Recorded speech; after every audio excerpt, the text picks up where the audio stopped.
I am Jamie Gentoso, the CEO of U.S. Cement for LafargeHolcim. I would like to take this opportunity to welcome everyone to our session on shifting the paradigm for net zero construction. A special welcome to our panelists, whom our moderator will introduce in a few minutes. I would, however, like to give a special thanks to Nigel Topping, the COP26 high-level champion, for joining us. The built environment and construction form a central element of transition towards net zero economies. We value your engagement. It is a very special moment for us at LafargeHolcim.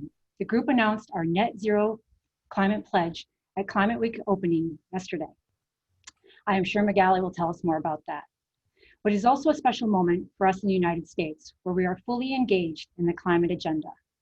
I am personally involved in the CEO Climate Dialogue.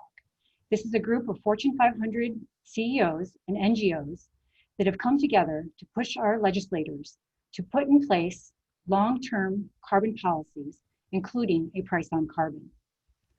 Also, over the last year, we have been involved in a scoping study to put a large-scale carbon capture unit on our plant in Florence, Colorado.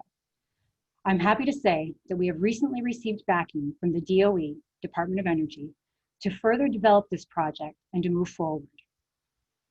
Also, earlier this year in July, we launched a new program to bring greater transparency to our carbon footprint through environmental product declarations, or EPDs.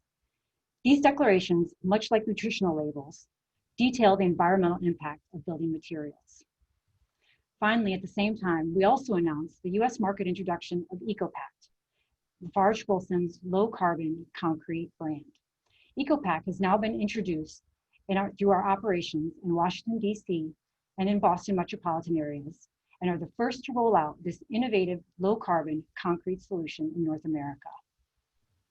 Cement and concrete continue to play a fundamental role in our built world. There are numerous reasons why concrete is used at such scale globally and is the second most consumed product in the world next to water. Concrete is durable, resilient, recyclable, and of all building materials, still has the lowest embodied energy and lowest embodied carbon. These are the reasons why we will continue to play an integral role toward this transition to net zero construction. But as we move forward, it will require mobilization of the entire value chain, which is why we are incredibly grateful for our panelists who represent different segments of that value chain and with whom we will move forward to exchange with today. I now hand it over to Tom Erb, who will moderate this discussion. Tom is a policy fellow at the Center for Climate Energy Solutions, one of the country's most forward-looking nonprofit organizations dedicated to the climate transition. Over to you, Tom. Jamie, thank you so much for the introduction and for that great overview of the fantastic work that LafargeHolcim is doing in this space. I'd especially like to congratulate you and encourage you on the policy advocacy work. That's really great to hear.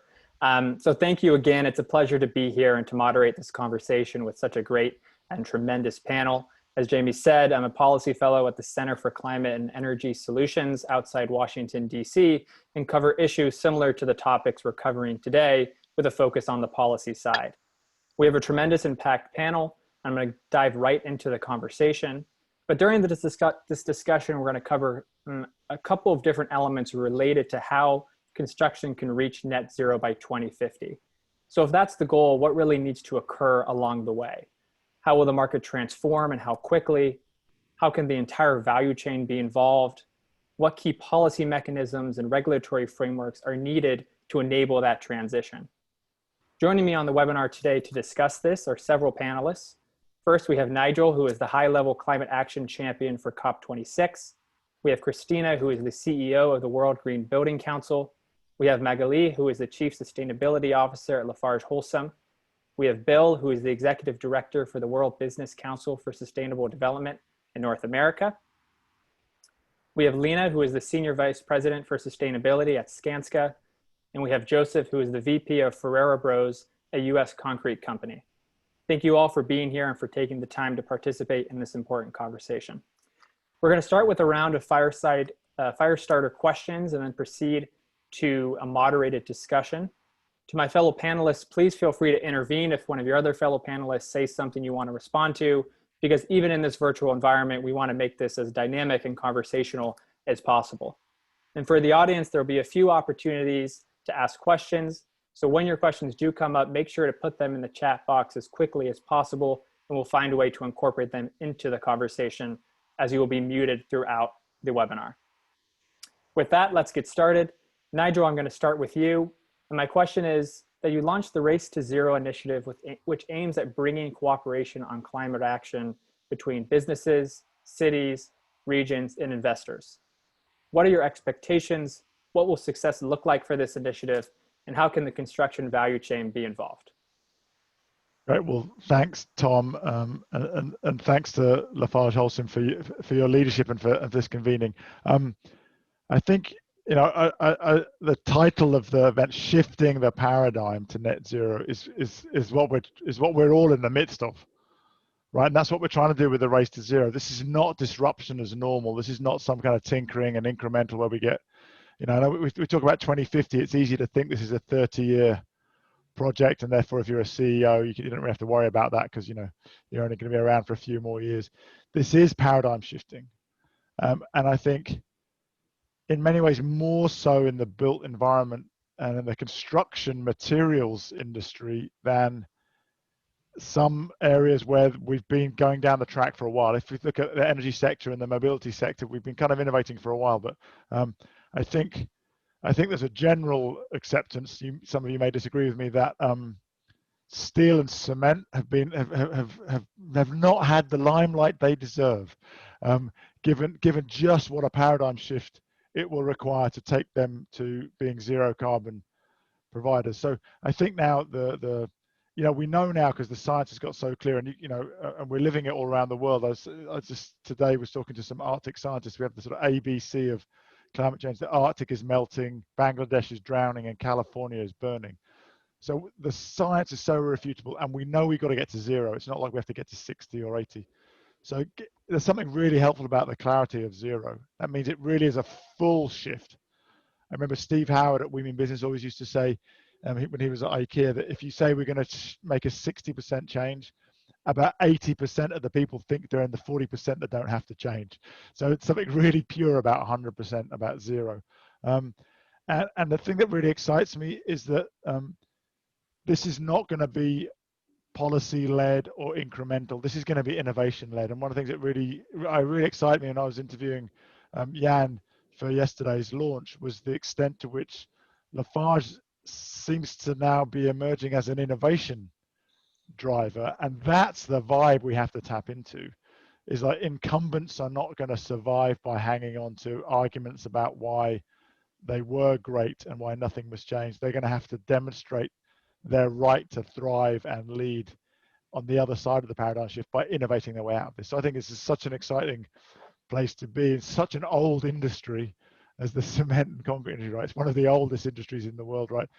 Becoming an engine of innovation. So that's what we want to do with the Race to Zero, is send a signal to the world's policymakers that the private sector and local government are on board and driving the transformation. And yes, they need policymakers to play their role in setting the right framework, but they're not sitting around waiting for policymakers to fix it. They're on the road to innovation. So that's what's really exciting, is the clarity of zero as a driver of innovation. So, and I'm really, really excited to be joining you for the next hour to hear a lot of the stories of innovation that I know you're all working on. So thank you, Tom. Yes, thank you so much, Nigel. Very helpful to both outline the very seriousness of this problem. As someone from California, I mean, we know this is happening. We see the fires. It's a direct threat and just a really sad and terrifying situation. But then also talking about the ambition of so many companies stepping up with or without policy to drive this transition and drive the innovation, including LafargeHolcim. So thank you for that helpful overview. I'm going to pause here for a second. I don't see any audience questions coming in, but do any of my fellow panelists want to comment on Nigel's opening remarks?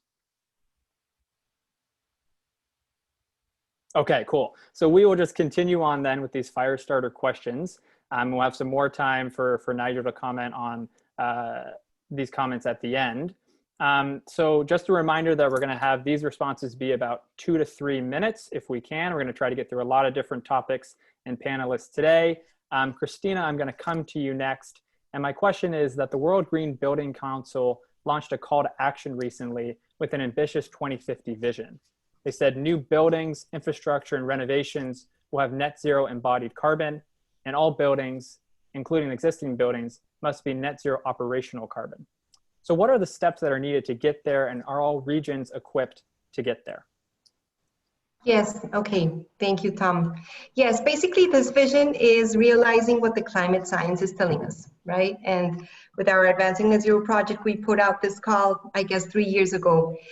And our vision, we accepted, it's ambitious, but as Nigel is saying, it's necessary. The lineal resource and carbon intensive practices of our sector must be reversed. That's what we know. And every stakeholder across the value chain must evaluate what they can do, transforming their pattern through innovation into circularity, resilience, and low carbon. So in our roadmaps for the decarbonization of buildings, we have identified actions that will lead to demand signals. And this is key because from the built environment, we need those demand signals for low carbon materials and construction practices to become the new normal, if you like. So this approach has been very successful for us in the last 3 years from the operational carbon perspective. We put out this call to action. We right now have 110 signatories of the net zero carbon buildings commitment, including cities and states and regions.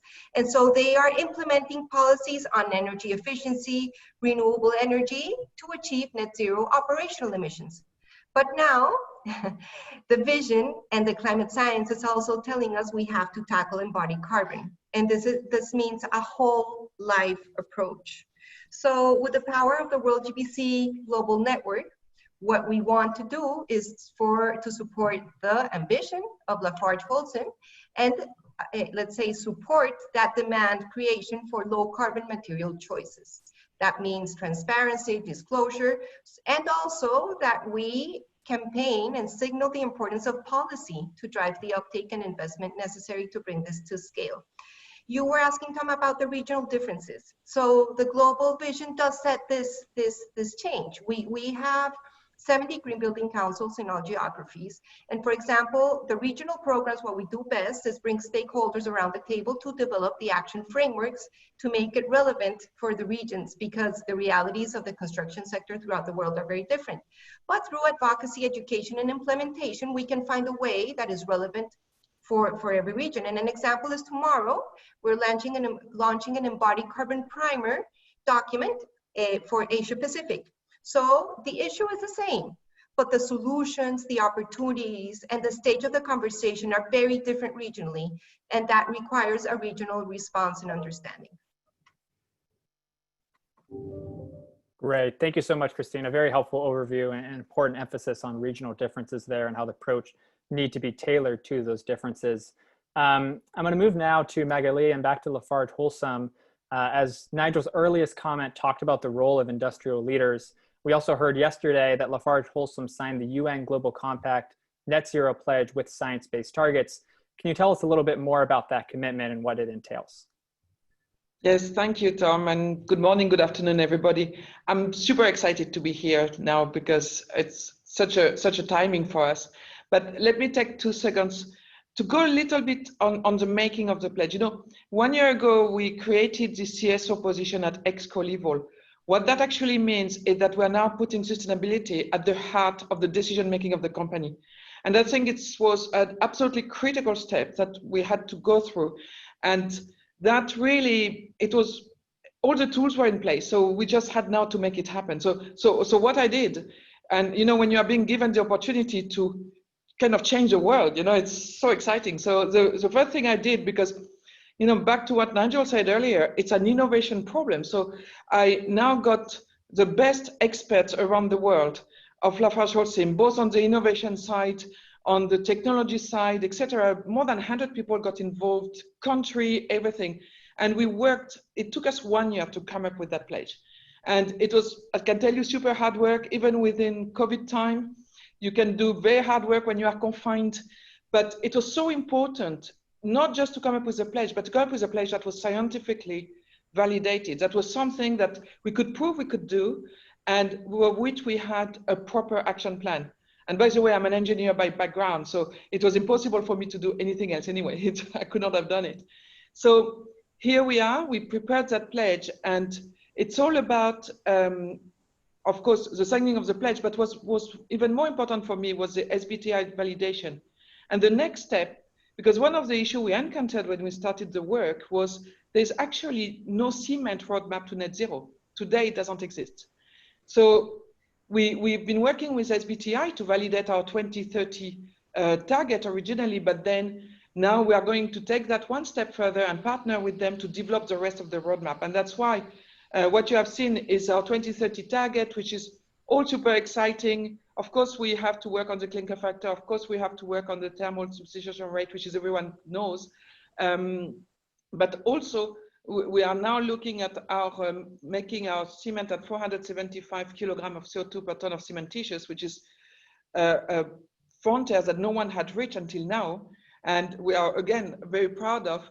And we put a little caveat because, you know, it's nice to talk about net zero in the future, but it's also good to look at what can we do right now. So, and that's why we've given ourselves a challenge that before the end of the decade, we will have a net zero cement plant. And I'm very attached to that, to show that it might take a bit of time to scale it up to the scale we need, but we can at least do one, and let's do it, and let's do it now. Yeah, fantastic enthusiasm. I echo your comments about how exciting it is to have the opportunity to change the world. And it seems like you and the rest of the team at LafargeHolcim is doing just that. So congratulations on the target and the great work that went into that. Building on that, Jamie, I'm going to come back to you as we just heard about the company's targets and goals. And you're really going to be one of the key people in charge of operationalizing those targets. So what does that look like on the ground in the United States? And what are the key things that you see happening in order to meet those targets? Well, first of all, Magali, I'm ready. So put the funds here. I will build the plan. So I'm getting feedback. Actually, yeah. Joseph, would you mind muting yourself? I think there might be a little echo. Yeah. That's okay. No worries. Okay, back to you, Jamie. Lucky for us, action didn't start on Monday when we announced our intentions to go to a net zero future. We've really been working the last couple of years to accelerate our efforts to decrease our carbon intensity. So, you know, for us, it begins at the beginning of our process. We will continue to invest in alternative raw materials and alternative fuel platforms. So this is known as Geocycle for us. Geocycle is a wholly owned subsidiary of LafargeHolcim that works with our teams to find waste streams that can serve as good raw materials or alternative fuels. A good example of this is eggshells. The pharmaceutical industry utilizes a great amount of egg in the manufacture of vaccines. These eggshells are a waste and can actually provide a good source of calcium for us as a raw material or even have calorific value as a fuel. So in the end, we can utilize millions of pounds of materials that would have otherwise been landfilled. Last year, we used 2 million tons, nearly 2 million tons of waste materials, and I hope to accelerate that and double it by 2023. We are also focused on the use of renewable energy. We're big landowners around our plants, so we have great space for both wind and solar.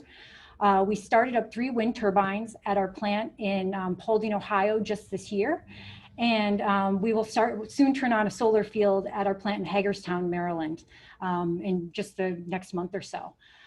We have several other projects in place that'll provide us renewable energy, and I hope that within the next 5 years, we can utilize almost entirely clean energy. We're also working to reduce our clinker factor. Magali mentioned that. In the US, the clinker factor is somewhere around 93%, and we need to really push it more towards European standards where they're at around 70%. Europe is leading the way here. As we manufacture clinker, it produces CO2. The more clinker we can replace with some supplementary cementitious materials that can make durable concrete still, we can reduce our carbon footprint. So we are headed in the direction of low carbon blended cements. We also continue to engage in innovation, make more reactive cements and more reactive clinkers. You may have heard of a product called Solidia. We manufacture this out of our plant in Whitehall. It is actually a cementitious product that consumes mass amounts of CO2 in the curing process. And then finally, really ultimately, in order for the cement industry to fully decarbonize, we have to have carbon capture at scale, but also economically. So, you know, we will continue to engage here. I mentioned the project that we're currently working on, but I hope that we'll have projects at more of our plants in the next few years. Great, very helpful overview, Jamie. And that's what I like about this process so much is there seems to be an emphasis on not just this important commitment to net zero, but through the Race to Zero initiative and through the corporate commitments we're seeing, we're also seeing very clear plans as far as to what implementation looks like. And I think that's very helpful and encouraging. Bill, I'm going to come over to you now because WBCSD released this summer the Building System Carbon Framework, which intends to, quote, be used as a common language for carbon emissions by all actors of the built environment, end quote. So I'm curious what such a common framework aims to achieve. Does it address life cycle net zero? And what are the key enablers and main actors that will help us reach there? Yeah, thanks, Tom, very much. And thank you, Jamie and Magali, for the great leadership of LafargeHolcim. It's really exciting to hear about your commitment to the climate pledge and being one of the first construction companies to actually take us there. So continue your leadership. You've been a great member of our organization and helping us to drive forward. On the framework, and just let me refer back to Nigel's great point about innovation will lead the way. I think innovation is a key ingredient to addressing the gaps we have in the problem we face, but we also have a demand problem.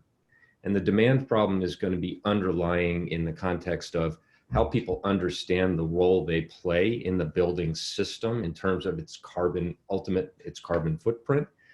And frankly, the understanding and the commonness of the terminology that they can use to understand the role that they play. If you understand the building sector, and I've been involved in this work for probably the better part of the last 25 years of my career, if you understand the building system, you understand it's a very complex set of interactions. The building itself is based on transactions that pass through the value chain. And those transactions are financial for sure, but more and more they're becoming carbon transactions. And so you need to understand, and that's the purpose of the framework, the system-wide impact of those carbon transactions. And so what we've created is a way for all members of the building value chain and those that influence the value chain to understand the impact that they may have on a particular project. So starting at the materials, working its way as kind of the embodied nature of the foundations of the building, if you will, and the skeleton and the bones, as the architects call it, of the building. What are those foundations in terms of their carbon impact? And then operationally, as you move away from the embodied carbon, what are the impact of the operational decisions that are being made, whether it's HVAC systems, whether it's lighting, whether it's the end use intentions of the building in and of itself. And so the framework is a way to capture those transaction mechanisms through the value chain and capture that in a way in a common language that people can understand, that I'll say that the stakeholders can understand the role and the impact that they make. Ultimately, it's about finding the gaps that will then inform the innovation decision where those gaps need to be closed. And it starts at the end and it starts at the beginning. So you can only imagine how we need this framework to inform all those actors, all those stakeholders in the transactions to understand what they need to do differently. I hope that made sense. Yeah, no, Bill, it certainly did. And I appreciate you walking through that for us. Very helpful. And we're going to come back to the point on collaboration across the entire value chain in the second round of interventions. So it would be a good time to talk about it there as well. So thank you very much. Lena, I'm going to come to you next. As Skanska recently unveiled, or last year revealed, its ambition to be net zero by 2045. Can you tell us a little bit more about what this means for a large construction company like Skanska, how you plan to operationalize this and implement it, and what it really means for your customers who are looking for leadership in this space? So good to be here and take part of this great dialogue, and also seeing many of our partners at the screen right here and now. And first of all, when we set out for this target, we actually worked for years to analyze the whole value chain, because that was actually one of our main objects. How can we actually set the target for the whole value chain? So we want to be net zero by 2045, including our value chain. And by that, we did a quite thorough work together with suppliers, clients, but also investors, policymakers, etc. When it comes to what would be the main drivers, the main objectives, and how to work together. And we actually presented this roadmap, we shared this roadmap work for the Swedish government, presenting it as Fossil-Free Sweden. And we did the roadmap for the whole construction industry. And actually that was our foundation, which we also made international. So when we set out for this, one thing is, of course, how do you track the whole value chain? How can you, what counts do you need to measure as well to be able to evaluate the progress you are doing? So by that, we started actually to be better at measuring our progress. What we have done now, we are now at a quarterly basis, measuring scope 1, 2, and 3 for all of our business units, and enlightening our top management team and board when it comes to those figures, and for us to understand what are the drivers in one market, and may we learn to use those insights at another market. So that's part to understand your performance, to understand your challenges, and also to share. Another one is, of course, also to be part, many of you have already mentioned it, but to be partner with others and drive innovation. And then we did some great work with World Green Building Council, presenting a report on embodied carbon, and where we have also been cooperating with Microsoft to develop a tool for construction industry when it comes to how to calculate the embodied carbon. We call it the EC3. So all of these different kinds of partnerships and how to drive for innovation, we find that actually being key for us, as well, of course, for us to keep all of our people engaged. We have about 34,000 people within Skanska. We have about 10,000 construction projects up and running any given time or during a year. And for us, we need to understand how can everyone embrace and know how they participate and chip in. So we're quite decentralized organization. And for us, it's important to make that innovation happen also out on site. So the constant improvements happen out on site, as well as for us to drive all through Skanska. And one of those projects that we've been doing is together with the World Green Building Council in Sweden, your organization, when it comes to set for a net zero building. And we are very pleased to aim for that net zero certification. So that's yet another aspect for us. We really want also to make sure that whatever we deliver when it comes to impact, we should be able to measure, quantify, and be transparent about it, so we can have a third-party evaluation of our impact. And by then, we all can actually share, and we can also stand for what we are doing. And maybe I should say how far we have come now when it comes to our reduction. Yes, Christina is nodding. So we set out for so 2045, it's awfully far away, you may say. So you better set some direction on the way. So we said we should halve our carbon emissions by 2030. So from 2015 until now, we have actually decreased our own carbon emissions with 28%. And we still have a long way to go. We recognize that, but we should also cherish the journey and the way on the journey. And I'm so thankful for great cooperation on this. Yes, thank you so much. And congrats on all that success. I do think there's definitely a role to play to congratulate ourselves on the success already, but also remain focused on a long-term goal. So thank you for walking through that. Just as another aside, I really appreciated your comment about making sure we get everyone involved in this process, right? As Jamie said from the beginning, or I think Magali said as well, maybe she started, was that everyone can be a part of this process, and it's exciting to be a part of changing the world, right? And everyone across our various companies can be a part of that. So it's great to hear you're embracing that spirit. Joseph, I'm going to come over to you now again on implementation. As you're on the ground working in the construction sector, seeing some of the changes we can make to drive towards a more low carbon future. So I'm curious on what actual low carbon changes that you've been seeing within your business. Joseph, you're still on mute. All good. I love the concrete business. I'm very passionate about it. but I get upset when people use the word cement when they really mean concrete. And probably 99% of the general public does that. And maybe 90% of the people in the construction industry use the words interchangeably. So for the people who are listening, cement is to concrete as flour is to cake.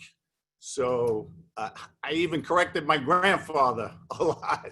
May he rest in peace. But concrete has been around for 2,000 years. The Roman Colosseum was built with a crude form of concrete. They used volcanic ash as their cement, and it was built in 54 AD, and it's still standing today. So my family's been in the concrete business since 1969. 5 years ago, we became part of US Concrete. And when you take the passion and the dedication and caring of a family who cares about what they make, and with the resources of a public company, it's an awesome combination. And we were very committed. We worked with LafargeHolcim. I'm guessing, I don't know exactly, but LafargeHolcim was the first one to introduce slag cement to the New York City construction market. And this was a new product. We quickly embraced it because of the amazing powers it had. When I first started in the business, the strongest concrete we made was 5,000, maybe 6,000 PSI. Now, we can make concrete that's way stronger than steel, with slag, with other SCMs, with other admixtures. And, steel costs 60, 70 cents a pound.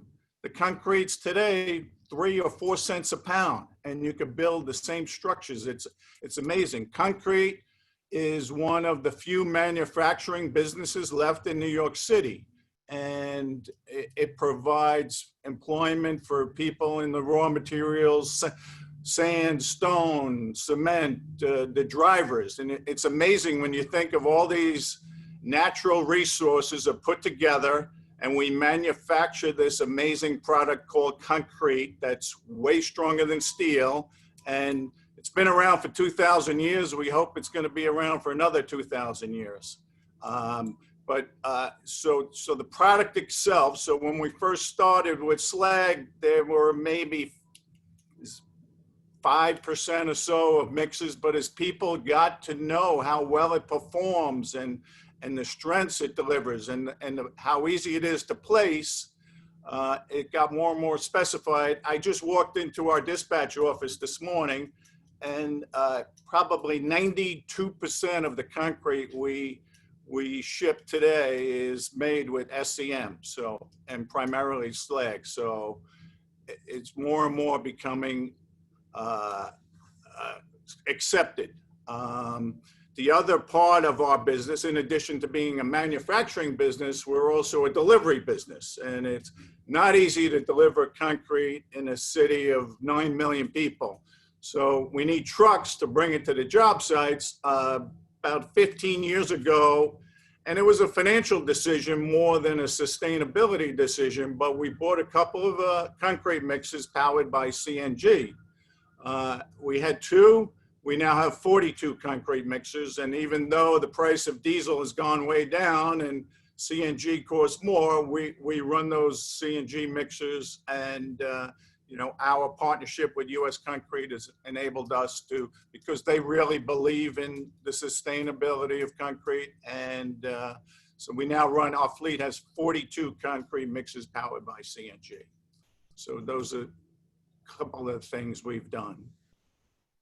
Thank you very much, Joseph. And now you've got me paranoid that I messed up concrete and cement on this call. If I do again, feel free to jump in and call me out. That's totally okay.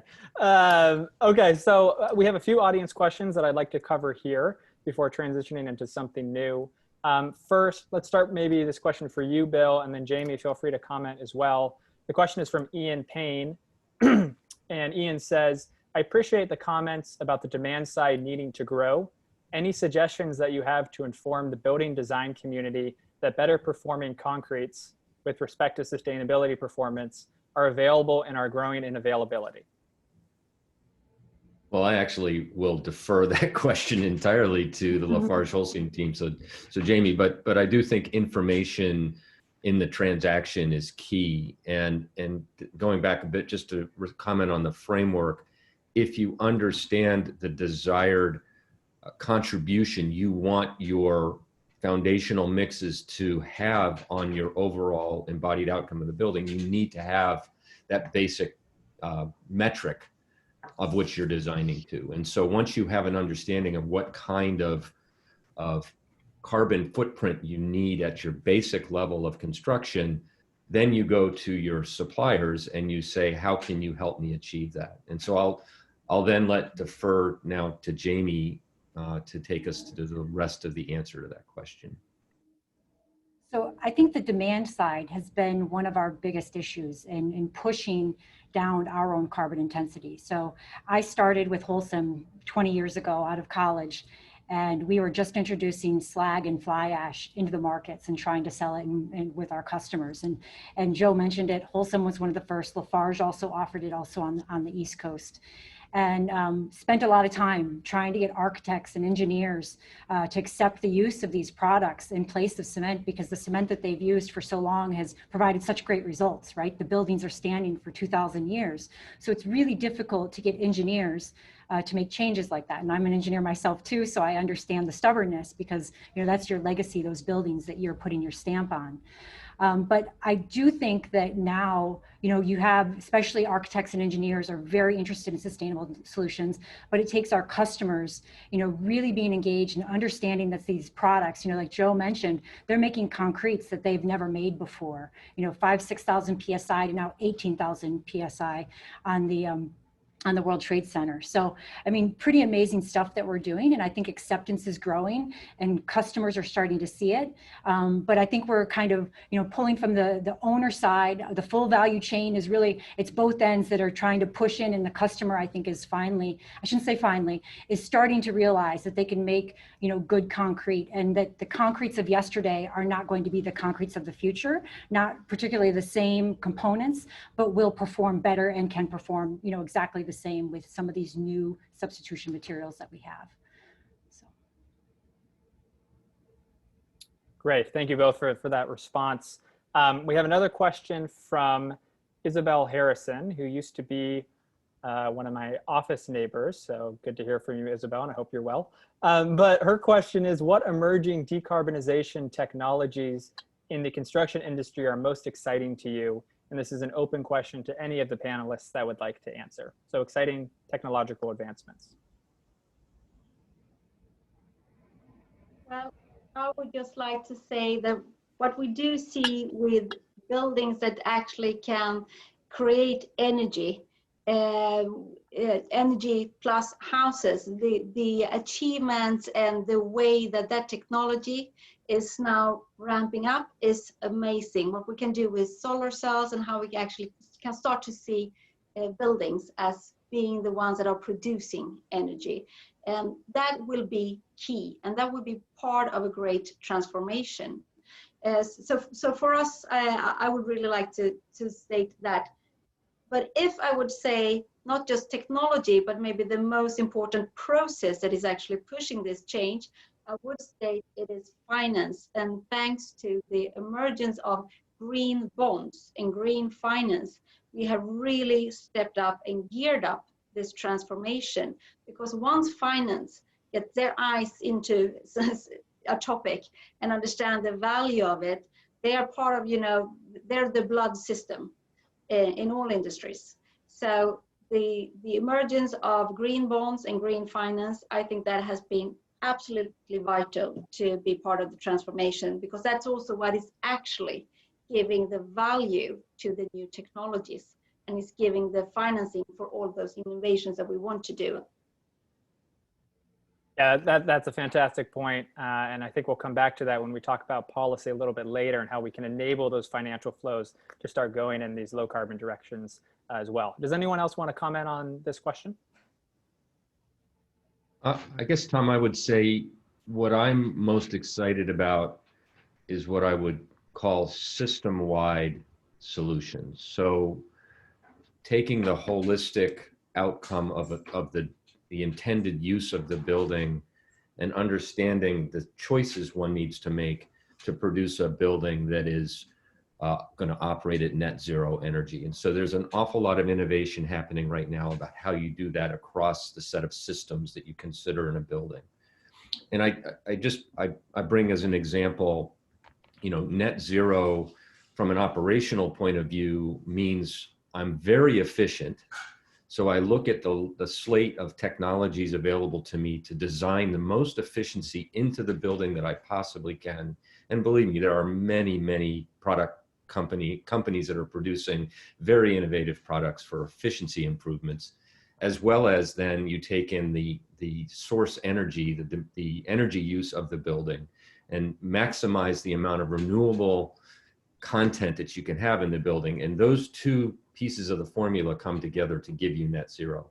So I'm really excited about the tools, the design tools, the system-wide considerations that are now being considered in sort of the architectural and design landscape to allow those outcomes to happen. That's what most excites me these days.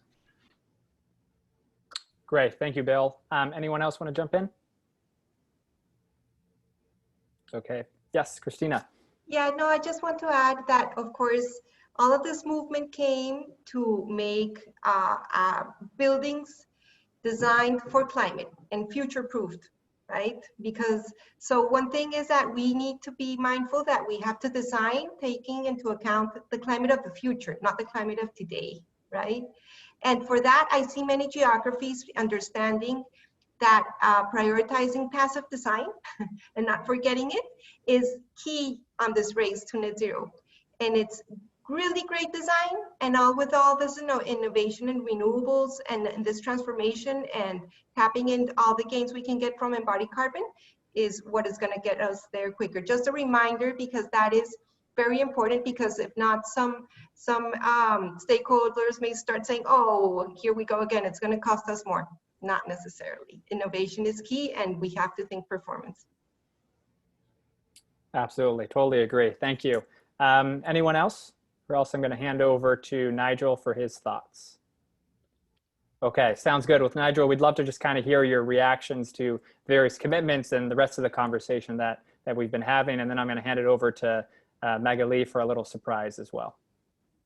I'm pumped. This is a very high energy group. Joseph, thank you for making sure we're rigorous about the difference in cement and concrete. I do know the difference, but I'm sure I'm one of those 99%. I love it. I love your passion for a lot of stuff. How can you, it's great. This is really exciting. I tell you, I'm also really thrilled to see so many women engineers at the heart of this. I have 3 nieces, and one of them's a mechanical engineer, and we need also to make it very, very clear to the next generation of engineers that this is a great industry to be joining. Yes, it's 2,000 years old, and that's something to be proud of, and it's innovating like crazy. Actually, something similar is happening in the forest products industry. I know you look at companies like Stora Enso, and they're going from being like companies that have been growing trees and cutting them down and selling them for thousands of years to being innovation hubs. And there's a nice little bit of competition, I know, in construction materials between, Joe, of course, is telling us that concrete is better than steel, and the steel guys will tell us that it's better than cross-laminated timber, and the cross-laminated timber guys. Anyway, that's great, though, that competition. So first of all, I'm just excited by the energy, the commitment to innovation, and also the fact that you're all very clear this is a systems challenge. So it's about innovation of components, yes, but also of design, both of the design of buildings, but also design of business models, and the interplay between innovation, finance, and policy. I think no one's yet really mentioned the demand signal power of cities. I know many of you are working, Joe, you mentioned New York City, but of course we have many cities more ambitious than their national governments. So that's something to, Christina, maybe when we're thinking about generating demand signals, it's not just the occupiers and the developers, but also the demand signals that standards creators at city level can create. And I also love the sort of the energy of collaboration here. I mean, it's great to have you know, Skanska 2045. Hey, when's LafargeHolcim going to commit to 2045? If Skanska can do 2045, they're going to need zero carbon concrete, Joe, by 2045. So yeah, really exciting. And the last thing I'd say is this, as well as a sort of lofty idealism of getting to zero and collaboration, I love the pragmatism of the next 5 years, the very concrete things that you're all very clear that you're doing. That's, I think, also something that engineers do really well, is solve problems but turn them into action on the ground. So yeah, I have never been so inspired by a conversation around the cement sector. So really kudos to you all for coming together and for all the work that you're doing. And I really look forward to your vision, your energy, and your enthusiasm inspiring policymakers to match it, because I think that's one of the key things. We need NDCs which have zero carbon construction and zero carbon construction materials baked in, and we need that in the next 12 months. I don't know if you may, I've just seen off the wire, the President Xi's just committed China to a revised NDC and to going net zero before 2060. That's a pretty big deal. So, you know, I guess my final hope is with we're virtually in New York, is that we can get the US to outcompete China in the construction materials industry. Thank you, Tom. Thank you, Nigel. And due to your enthusiasm and focus on innovation today, we're actually going to ask you to stick around for a few more minutes. We were going to do this later in the session, but we're going to move it up because innovation is so important. We're going to see it in materials and policymaking and business models. So I'm going to hand it over now to Magali, who has a little bit of a surprise for us. Yeah, let's see if I manage to inspire and excite Nigel even more about cement and concrete. You know, if you think of cement and concrete, and if you think of hackathon, would you think of putting those together? I don't think many people would, but we do. At LafargeHolcim, we do. And this is absolutely so exciting. So, you know, there was a hackathon this weekend in Zurich, the biggest of Europe, and we had 600 people working for us. That's good, those hackathons, you know, you get a lot of young people full of energy, you pay them with sandwiches, they don't really sleep for 40 hours, and they come up with all the things. So it's completely out of the oven. I haven't seen it myself.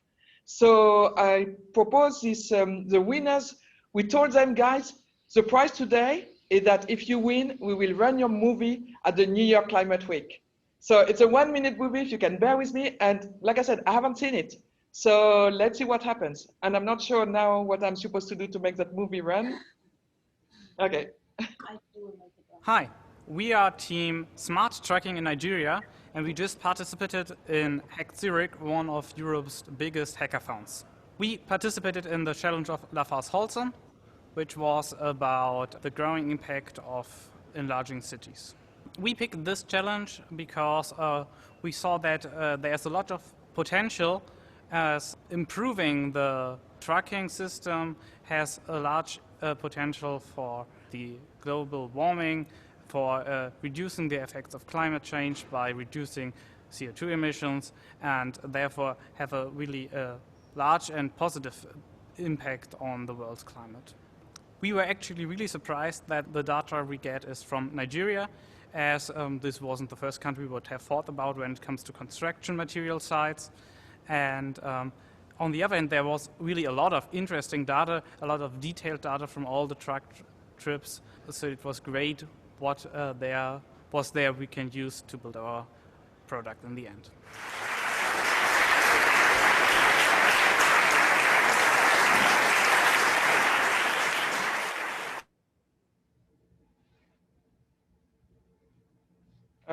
So anyway, it was a short movie. Like I said, I'm discovering it, but I hope that, Joel, that you appreciate the fact that when you talk innovation and technology, we actually go out to startups and people who can come up and bring all these new ideas that maybe us old cement and concreters, we might not naturally have.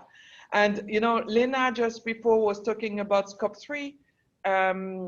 Joseph, I'm sure that in your operation, you run many, many trucks. So I think seeing that this type of idea can come up, that can absolutely help us, maybe not on the making of the cement itself, but on the transportation of the final product, which is also a big part of the decarbonization we need to work on. So I don't know if anyone wants to comment. I give it back to you, Tom, now. Tom, if I just a couple of things. I mean, this whole idea just for me hits so many important points. It's about systems transformation. Engaging the youth, the engineers of tomorrow is so important. And it's not just about innovation. I love the fact that the example was from Nigeria, right? We have to get over this idea that we're going to solve problems in the developed world and then eventually pass them down to emerging markets. There's huge opportunities to leapfrog in many cases in emerging markets. We know we've seen that in other industries. So yeah, fantastic. One thing this reminds me of is we have a big partnership with TED and YouTube on this initiative called Countdown, which will be launching on the 10th of October, and it'll probably run for 10 years. It'll certainly run for 1 year, and it's a big, very high production event. I've just spent an hour filming my 2 minutes, today actually. But it's going to take place all around the world. So I'd encourage, all of you, because you're all based in a city and you have colleagues all around the world. There's probably going to be about 500 because TEDx have a community of about 3,500, and we're with TED making a kind of kit available for companies who want to run a TED Countdown event with their staff or any way you want to do it. So just keep your eye out for that, Magali, because I think that's the sort of thing that we're going to build on, and we'll crescendo in October next year with a huge global event. So it'd be great to see a lot of the cement community and the construction community demonstrating just how much you're in the game for innovation and systems change. Thank you. Thank you very much, Nigel. We know you need to head out here as well. So thank you again for taking the time to be with us and for your passion and inspiration and everything. It's been great having you here with us. Great. Thank you, everybody. Thank you for all your leadership, all of you. Really appreciate it. Thank you, Nigel. Thanks. Thank you, Nigel. Hey, Tom, can I offer up a thought on innovation? I too am a recovering engineer and spent almost my entire career in R&D as part of my functional role in the private sector, where I touched sustainability, and as I said, in the last 20 years. But and I've run R&D programs, I've run R&D teams, I've overseen R&D budgets, so I know the kind of the formulas that companies work towards. We always had this phrase that we used, which was, don't create a solution looking for a problem. You need to understand the problems of the world in order to better prepare the innovation mindset around how do you solve those problems. And so I just wanted to highlight the notion of the hackathon was fantastic, because I'm certain you seeded those brains, those ideas with the problems that needed to be solved. And I just want to revert that back to the carbon framework. It's only where we have clear facts, data, and information, where we understand where there are challenges to closing those gaps, where the innovation mindset can help us to take over. And I just want to reinforce that point over and over again, that we need data to inform where the problems really are across the value chain, which then helps our companies better understand where they need to find those innovations to solve those problems. Great, thank you, Bill. Joseph, I think someone else mentioned this, but do you think this type of information would be helpful in your work and specifically for your trucks? I think you're still on mute too.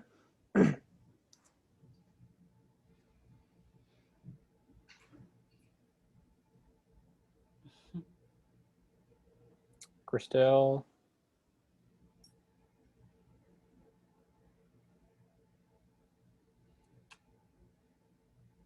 Joe, while you figure that out, I might, okay, there we go. You're good. A bit of here, sorry guys. Yes, data is very important. In my former life, I was a CPA or a number cruncher, and without measurement, there can be no improvement. So, and one of the points, one of the statements Bill made, and that's one of my favorite lines. Anytime somebody comes to me, said, we got a problem, I said, there's no problems, only solutions. So thank you for that, jogging that. But one of the measurements, when the LEED system came into play, You know, the construction community in New York was kind of wrestling with it. Some of the more innovative and progressive developers required their buildings to be built to the LEED standards, whether it was gold or platinum or silver. And slag cement was very important, but nobody really knew how to measure it. And we kind of developed spreadsheets and worksheets, and we probably did 6 different variations of how to measure LEED points.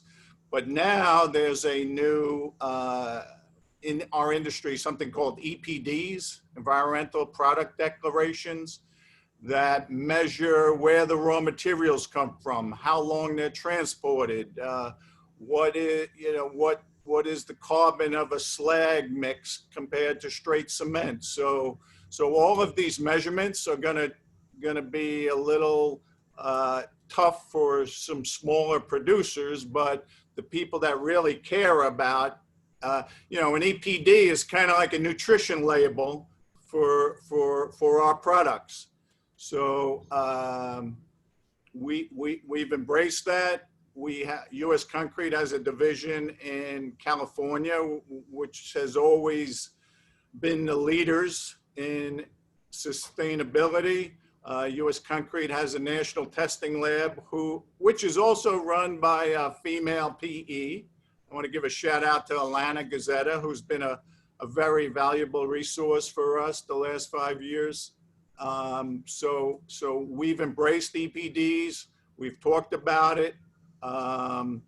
In fact, there's legislation that's proposed by New York State that would, since it is a costly endeavor, there's some subsidies and incentives in there to encourage EPDs, and the owners, developers, and rest of the construction community could make an informed decision based on accurate and complete information to make the best decision as to performance, as to placement, and most importantly, sustainability, because this is all about people and our future and our children and grandchildren. So we welcome that with open arms. Thank you, Joseph. Very helpful reflections there. That, Tom. Yeah, real quick. We actually have someone who has to drop off, so I'm gonna come back. I'm gonna come to Christina, and then we can come back. Okay. So Christina, we're actually this next half of this conversation, or third of this conversation, we're going to talk about policy and innovation. So before you go, or policy and collaboration, before you go, I'm curious what you think is one key enabling policy that you'd like to see over the coming 12 months, whether maybe it's an international scale or a national scale, that we need to really start driving this transition to net zero. Thank you for that.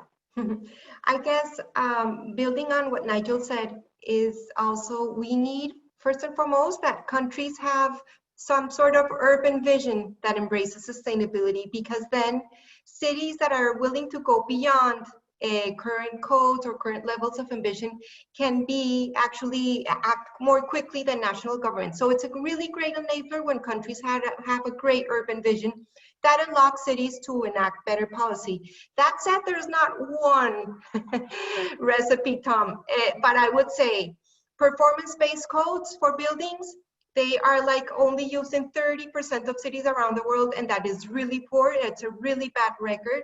I mean, most of the world lacks regulation on performance of buildings, and so that would be a way to go. It's doable. Developing countries are starting to embrace it too, so it's doable.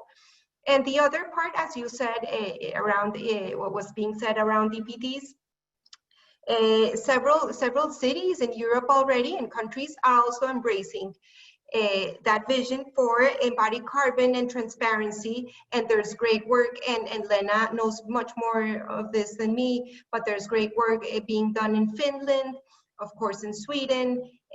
France is building a national roadmap for decarbonization. The Polish are also doing that roadmap.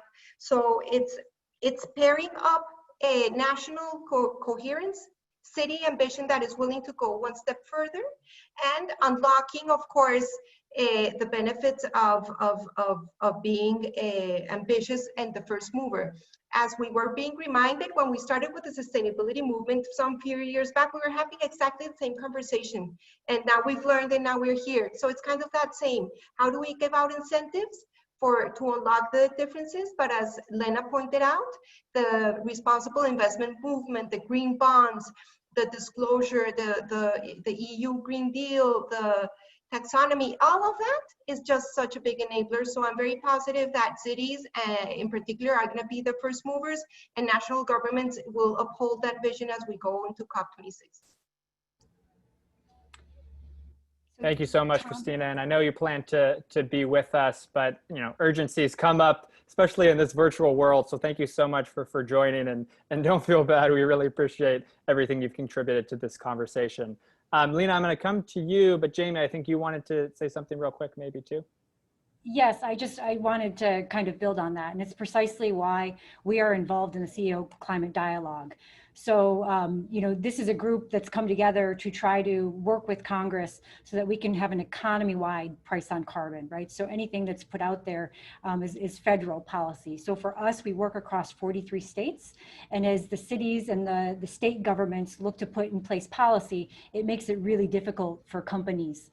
So really important that we work from a national government perspective as we look to put any sort of policy in place. So we're living it in New York State, actually working, with the local government there to try to help them with their policy. But really what we want to see is economy-wide prices on carbon. Great, thank you so much. We'd certainly agree with that over here at C2ES, and it's great to be partners on the CEO Climate Dialogue as well. Okay, Lena, I apologize for us kind of going around and around there, but let's come back to you on innovation. I think you wanted to comment on, and then I also have a question for you on policy that I'll follow up with after your response.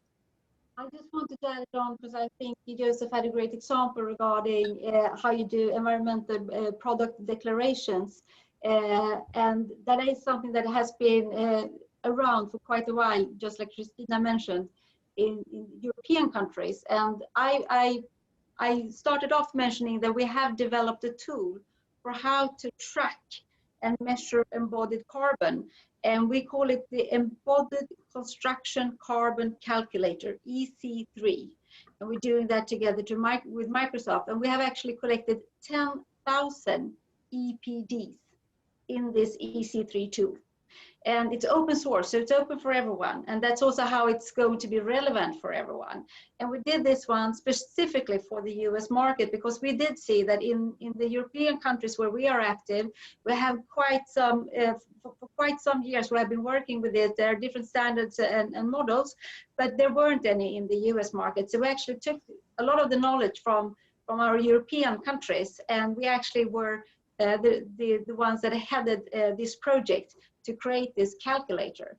And I think that's one part of how you can drive innovation. At times you have to do it together, open source, and as in this case for us to do it also together with Microsoft, as well as peers within the industry, suppliers, competitors and friends, for us to make sure that it was a tool that was relevant, because if it would have been just a Skanska tool or just a Microsoft tool, it wouldn't really have made a difference. It has to be something everyone can share. Great, thank you for that follow-up. And I'm going to come right back with a question, because now we're kind of going into policy. And just a reminder to the audience, please keep submitting your questions, and we'll get to those here shortly. So on the policy side, we know we need various policies, as we discussed today, to enable this transition to net zero. Skanska specifically has advocated for the inclusion of carbon procurement requirements in changing to building standards. I'm wondering if you can elaborate a little bit more on those two policy shifts. Were you asking me, Tom? Yes, sorry. Yes. What did you say on the policy? Yeah, so specifically, Skanska's advocated for the inclusion of carbon procurement requirements in changing to building standards. Yes. So I'm curious if you could elaborate a little bit more on those two policies. Mm-hmm. Yeah, so I mean, our industry is heavily regulated on how to build, where to build, etc. It's also a lot of public procurement in the whole construction industry when it comes to infrastructure, and as well as when it comes to buildings, bridges, etc. So it's really important that the policy makers are actually, first of all, making sure that public procurement is giving credit to sustainability and that they are being specific about how they give credit. So it's not just about words, that's actually about impact. It is also important that public and the policymakers are making sure that it is possible to drive for transparency and comparability. And we have seen quite some advancements being made here. And of course, in the European market, we have the EU that is setting this whole, it's like this massive dictionary on sustainability, the EU taxonomy on sustainable finance, and it's making the world shift. Because all of a sudden, next year, all financial institutes active within Europe will need to align to this EU taxonomy. And they will have to be transparent about to what degree they are aligning. And their EU actually sets forth how to measure and what counts when it comes to sustainability performance. And it's not just climate. It is also water, biodiversity. It is also about circularity, pollution. So they are actually setting this whole framework, and even though there's quite the focus on the environmental issues, there are also social safeguards, as for example within human rights. So in that way, I would say the brilliance here of EU is actually that they have set forth for the finance institutes to be the driver of this. They have to adhere to the taxonomy by 2021. But the corporations have to adhere by 2022. So that makes all these financial institutes starting to have the dialogues with the corporations and drive them getting onto the task, because the financial institutes needs all the corporations to start to align as well. So in that way, I would say EU as policymakers are actually using the financial sector at what it's best at, how to evaluate the value creation within business. And now they have added on the perspective on sustainability there. Great, thank you so much. And we have a few questions coming in from the audience. I'm going to do one more here related to this policy question, then we'll move there. Bill, maybe I'll start with you, because we're seeing an opportunity here for a significant amount of economic stimulus in the United States and across the world. So I'm curious if you had to advise governments on how they could implement policies or make investments of certain kinds that would push us closer to a net zero construction sector, especially as opposed to the opposite. I'm curious what you would recommend and what opportunities there are in these types of bills. Very simple question, Tom. Thank you for that. But look, there's no question, and I think Joe will probably attest that stimulus is good for the construction industry. It builds jobs, it builds market activity, it creates economic outcomes that extend well beyond the construction sector. It's a good thing for governments to consider built environment-oriented stimulus as part of their recovery programs, full stop. The question you asked, though, is critical, right? Because if we go down the path where we don't think about the carbon intensity problem within that stimulus, then we lock in a carbon problem that lasts for 50 to 100 years. So what do we need to do? And I'll generalize it by saying we need the policies around the stimulus to create disincentives to designers, to building owners, to building occupiers for putting themselves in a carbon intense building. So you could think of that as a carbon tax. You could think about that as a carbon penalty. You could think about that as a carbon incentive around supporting low carbon solutions. I saw a question in the Q&A, if you don't mind me kind of peeking ahead, about how do you de-risk innovation? Because, you know, the construction industry doesn't adopt radical innovation in a fast-paced way. It just hasn't historically. But the construction industry is a financially based industry. And so if you can create incentive mechanisms that de-risk in the use of innovation, proven innovation, and I'm not asking the industry to take risks beyond proven innovation. That's part of the incentive packages I would recommend go into the stimulus as well. So disincentivize policy of carbon intensity, incentivize use of new innovations that will reduce carbon intensity. That makes sense. Bill, for an impossible question, you handled that quite well. So I appreciate that, even using some questions from the chat box. So thank you. Does anyone else want to comment on the stimulus question? Okay, or Jamie? No. No, okay, sorry. I just saw you go off mute. So we have a question from the audience from Jennifer.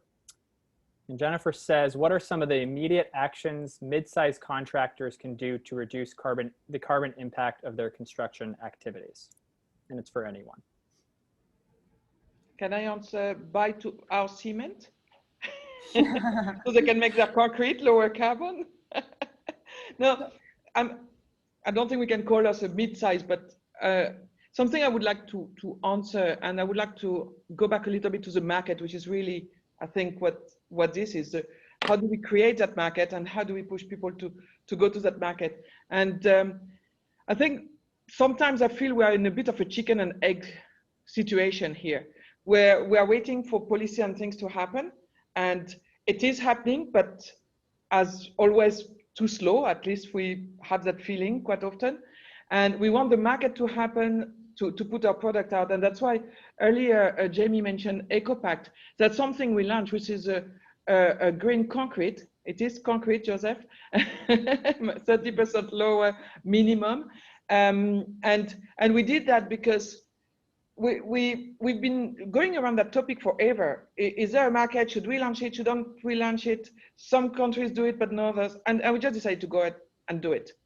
And we've done that with, we have this time a cement called Sustaino, which we want to deploy more, which is more on the circular side, using 20% recycled material in it. But we really, I think we all have a role to play here, that we know there is more and more push from EU Green Deals, and more and more public infrastructure start having requirements on the legal side, on the carbon, etc. But we also need us to go out and take a bit of risk and go out with those products and create that market. And maybe help Lena with her ambition 2045, because she needs our low carbon products. So she needs people like us to take that lead and go ahead with it. And if we give a lot of low carbon cement to Joseph, he can do a lot of low carbon concrete with it. So I think we all need to play together, but we need some time to not spend too much time wondering, am I the chicken, am I the egg, what am I? No, we just go for it and we do it. So. I would mention also the other piece, though, as a contractor, you need to get informed, right? So much like when nutritional labels came out on food, people started looking at them to understand what exactly was in the food. You need to understand what's in your concrete, right? So ask the easiest way is that if the producer has an EPD on their specific concrete, but if they don't, you can always ask the recycled content or ask for it to be higher. So that's the big thing, is just not to buy, concrete because it's the cheapest, but to buy it because it has a low carbon impact, right? So it's just asking the question and getting educated. One more sort of contribution. Joe brought up earlier the LEED system for measuring or sort of rating buildings, so gold, platinum, silver. To the question that was asked about the small, medium construction industry, from our experience and from what we observed when LEED first came out, labels work.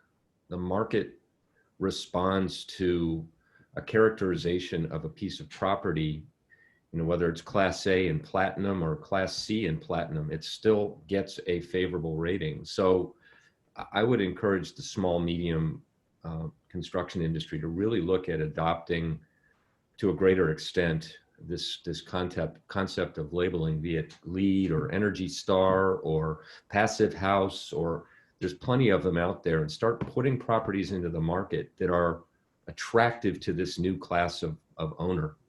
And I think they'll be pleasantly surprised. I think in the industry, we're just trying to get over concrete being called mud, right? And now we're leaping into these areas where we're trying to brand it, right? So it's a whole shift in thinking. Yeah, great comments there. Does anyone else want to add to this before we proceed to a new question? Okay, sounds good.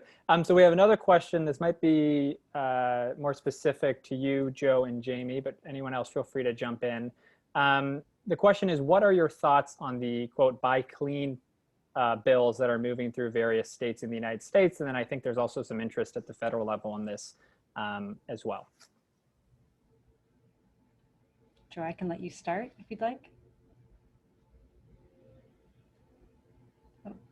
Since we only operate in New York, just between New York City government and New York State government, New York State recently proposed a bill called the New York State Low Carbon Embodied Concrete Leadership Act. And it's exciting that it's been introduced in both the Assembly and the Senate. It's also encouraging that the legislators have reached out to the industry to ask for our input on this legislation. And the other city from Mayor Bloomberg's administration, they came up with this plan, NYC, that's embraced carbon reduction, and some of the agencies, New York City DEP, Department of Environmental Protection, 20 years ago were the first ones to embrace slag cement and taking a waste product that LafargeHolcim's predecessor brought to the market. It was an amazing product that they embraced. And, you know, there's a lot of agencies that don't want to change, but in New York City, the real estate industry, the owners, the developers, they're the real power brokers in the city, and they kind of steer the politicians into it. And the Durst organization, one of the bigger developers, they probably built the first LEED building, but they, about 10 years ago, had this product, they had heard about this product with ground glass that we participated in monthly conference calls. We tried the product in our plants, and now 10 years later, they're building a plant to ground glass to put in concrete. I'm excited about the eggshells that Jamie talked about. We'd be happy to participate in the innovation of that product and do it in our labs with our national testing lab in California. In New York City, we are one of only 2 concrete producers that be licensed by New York City Department of Buildings to have our own testing lab, which required a big investment in people and training and equipment. So we love trying new stuff, and no one thought where we would be 10 years ago. So the innovation is just very exciting. So we want to be a part of it. My son wants to be a part of it, my eventual grandson. So it's exciting to be part of the conversation and part of the process. I can't tell you how proud I am to know we're working with Skanska at LaGuardia Airport, the biggest concrete job that we've ever done in our history, 375,000 cubic yards of concrete with a lot of slag in it, and haven't had one problem in the last 4 years. So it's going to be a beautiful structure and here for many lifetimes. Seeing that radical collaboration happening right here on this call, so that's good to see. Jamie, I think you wanted to add to that as well. Oh, sure. So Joe, I'll tell you, you're already using the cement with eggshells in it. So it's done and gone in a building. No, but we use it as a raw material. So it's consumed. You never even know that it was there. But in terms of policy, you know, we've been very engaged in what's coming out in New York and some of the other places. So we're ready and willing to be a part of it and see it happen and make sure that our operations are ready to have the products ready for our customers to utilize. So, you know, in the end, I think that we are kind of trying to push to stimulate to, you know, lower our clinker factor and have these blended type cements, do things like utilize you know, tires as fuels and eggshells as raw materials and do all those things, but it takes policy to make that happen. And in the end, we can have, you know, a lower carbon intensity, you know, cement. So in the end, we have a great government affairs team that is involved in making this policy. And again, we're also involved in the CEO climate dialogue that, you know, helps us along the way too.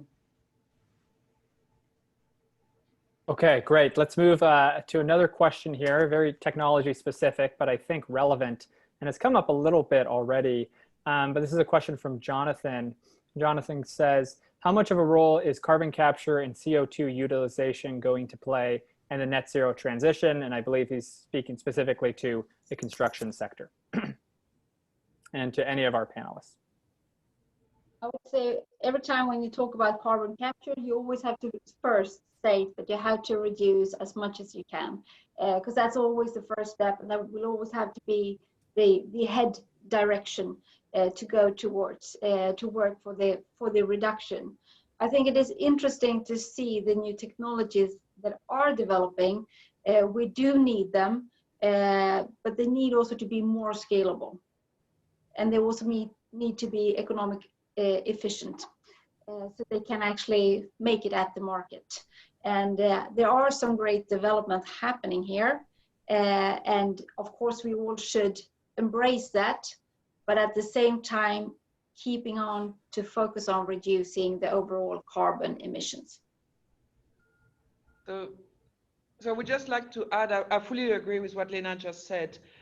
It's really like, for example, in our roadmap of the next 10 years, except maybe for this one neutral cement plant we want to do, we will not be too much or not at all depending on carbon capture, because we have to first work on all the other levers and then make it to carbon capture. But I think carbon capture challenge is on the table. And I would say in our industry, the way we see it is that we have the next decade to make it happen.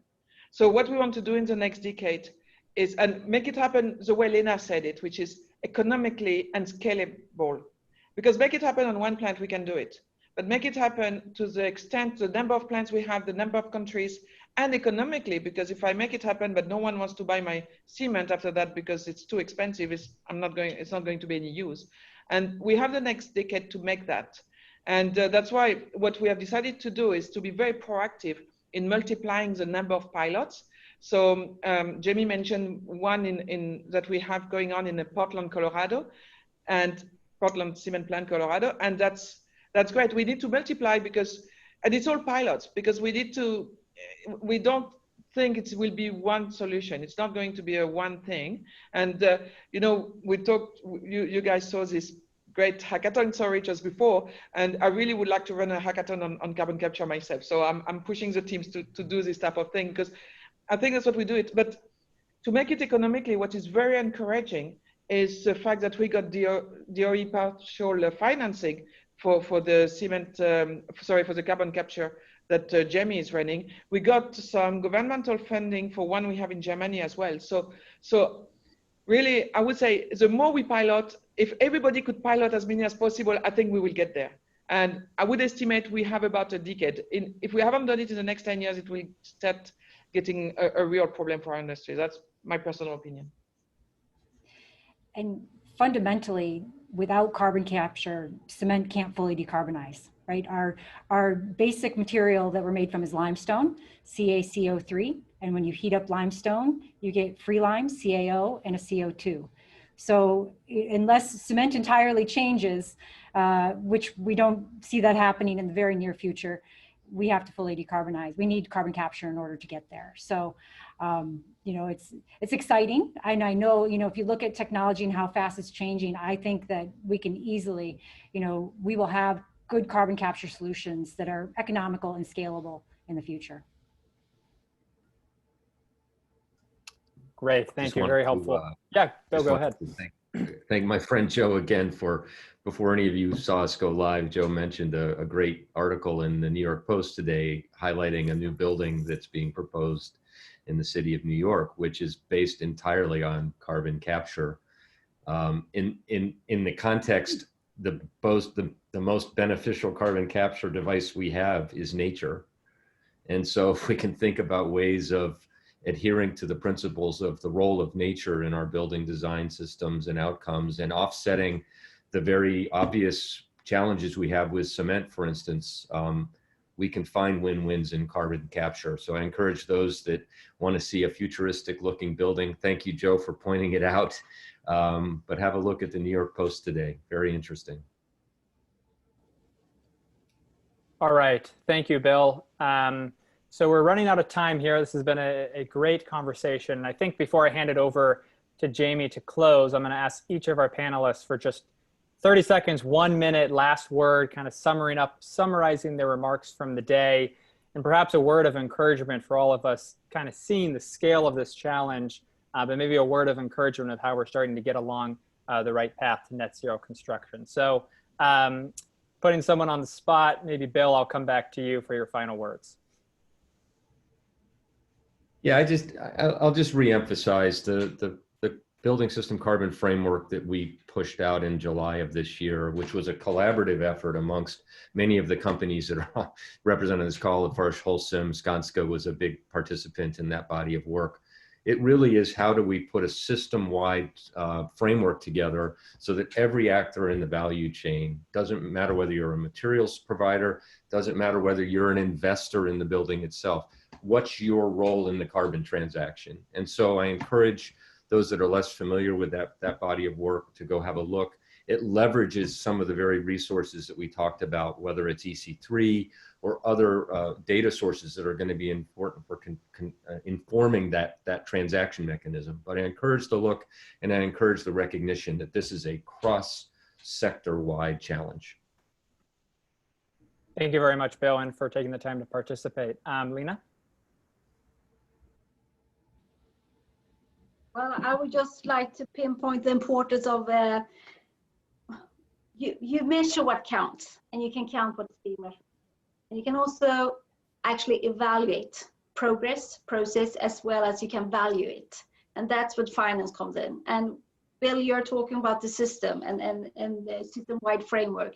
There is a great system-wide framework of capitalism, where we're actually making sure that businesses are driving for higher efficiencies, finding solutions on societal needs, and are doing that at scale. But you have to do it in a way that is being valued and evaluated. And by that, I would just like all to encourage to actually value and evaluate your impact.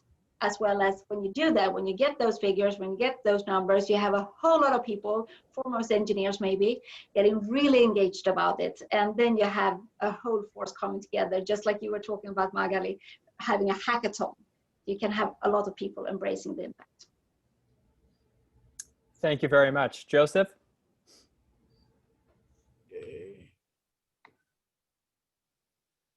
Oh, Joseph, I think you put yourself on mute.